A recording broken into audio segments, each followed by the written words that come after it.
Hi again. I'm Kevin Finch, director of the documentary film Westbound on the life of jazz guitar genius Wes Montgomery.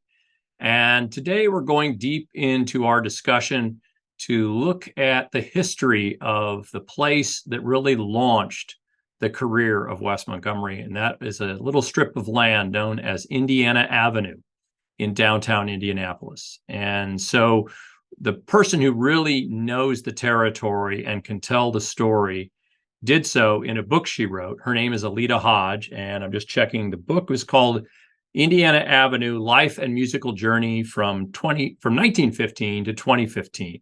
And Aleta really has a wide range of expertise, not just about the music, but about the businesses and the life that was Indiana Avenue in its heyday. And so we sat down with her as one of the elements to the film Westbound, and we continue the discussion now with further Westbound. There was a cotton club.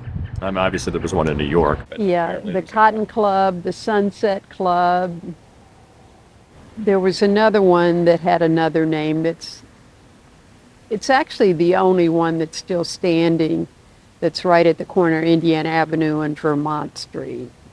It's now an Asian themed Okay. place. All right. But that was actually a nightclub, and Yeah. it's still there. Yeah, that's the only one that's still standing. Everything else was, you know, torn down. Yeah. And when we interviewed you last summer, and we were at the Vonnegut Library building, that had been a building where there were other black-owned businesses, including a record store, right? Right, yeah. Arlene's House of Records. Okay. Yes, and Arlene was an entrepreneur. It was her business. And so on that little side street was the entrance. And there was a window there, right where they have the Vonnegut sign. And so on Sundays, she only played gospel music. No, No R&B. none of that racy stuff. Yeah. And so she was before her time. She put the speakers in the window, and so you could hear the music, blocks away. And so, she had it was a small space, and it had the little boxes with the 33 LPM records and 45s. And that was the place for teenagers to go and hang out. And so, yeah. So my understanding also is that one of the things that made Indiana Avenue different from, say, Beale Street, some of the other famous streets of music in America, is that almost all of the businesses along the avenue were black owned, right? Yes, yes. The Sunset Club, the Cotton Club, Miss McFarland's conservatory where she trained people like Larry Ridley and Slide Hampton from young children on up. So all of those were black owned. And it's my understanding that in the other cities like Kansas City and Memphis and New Orleans, that they were white owned. And Dan Wakefield had done some research, and he thinks that's why they're still standing today. Because the African Americans who owned these businesses, by the later 60s, when the term urban renewal was coming in, they were also trying to figure out what they're going to do with this thing called IUPUI.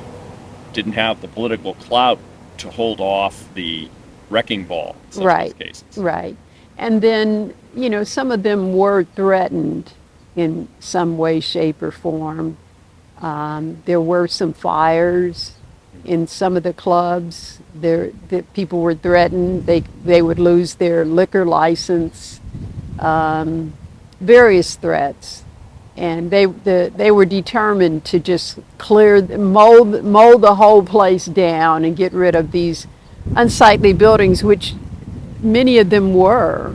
I mean, I remember that clearly in the 60s, that many of these buildings were badly deteriorated. They were wooden structures, and whoever owned the building may not have kept up, repairs and structural improvements. Now, were you away from this part of the country when everything started to come down, or do you remember them being razed? Were you around when that was happening? Yeah, I remember some of that. Yeah. How did that seem to you? Did you get a sense back then that they were tearing down history at that moment?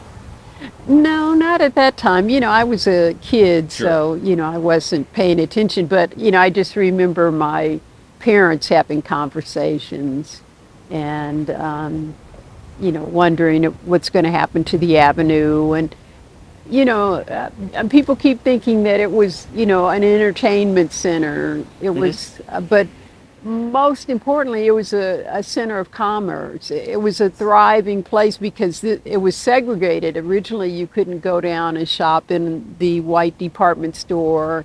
You couldn't go here, you couldn't go there. So, this is where all the black commercial businesses, the bakeries, the hair salons, the barber shops, candy stores. So, thousands of people lost their jobs and their incomes when they started demolishing it.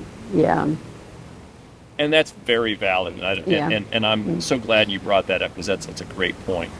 Of course, I'm focused on the music part, but this is important. Yeah. But also, you kind of wonder if the city leaders of today wish they could have a do-over on some of that, and that there'd be a couple of little signs marking where this is where Freddie Hubbard first played, this is where Wes started playing Charlie Christian solos, and this is where Ella Fitzgerald and Louis Armstrong came to play. Aretha Franklin, at the Pink Poodle, but their whole thing was just, hey, we're in control.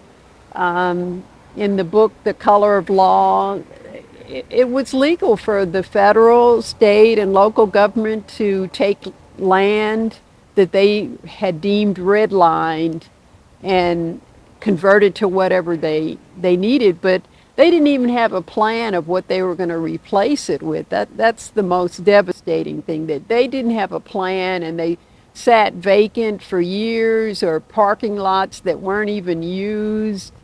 And so it was just devastating. And then people didn't have a choice of where to go. If you're, an 80-year-old senior citizen who's living on a very low fixed income, you don't have many choices in where to go. So it's really one of the, clearly the greatest tragedy in the story we're telling is that Wes died at 45. In front of his family, and what a loss for the world. But this is another tragedy too, is that we can't do tourism here to say, come to this place like Beale Street and soak up the it's gone. It's gone. But it's coming back, and people are working on that now.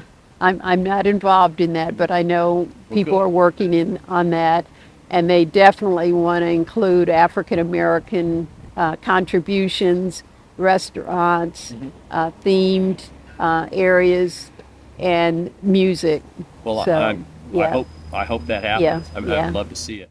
Aleta Hodge with some thoughtful reminiscences about Indiana Avenue, its place in not just musical history, but in the history of a large Midwestern city. And it's fascinating stuff. And it's really a discussion that's happening right now in Indianapolis about what are we going to do with Indiana Avenue? We plowed it under, essentially, in the double name of urban renewal, like a lot of American cities were doing in the 1960s, but also to make way for what became Indiana University, Purdue University at Indianapolis, even though those two schools are kind of separating their operations now for the future in downtown Indianapolis. So that sounds a little dry and maybe not necessarily the kind of thing that's all exciting for a musical documentary and subsequent YouTube channel, but it does get at the heart of what launched Wes Montgomery's career, as well as those of greats like Freddie Hubbard, J.J. Johnson, Slide Hampton, the Hampton Sisters, the Hampton Family Band, so many others, and great ones who stuck around like Pookie Johnson and many others. So, and also one other thing, that would be the ones who came to visit to play: Louis Armstrong, Ella Fitzgerald, Sarah Vaughan, Duke Ellington, and so many others. Hope you enjoyed this issue or edition of Further Westbound. If you like what you see, don't forget to subscribe. It's free, and they don't even ask for your email. Until next time, thanks for watching Further Westbound.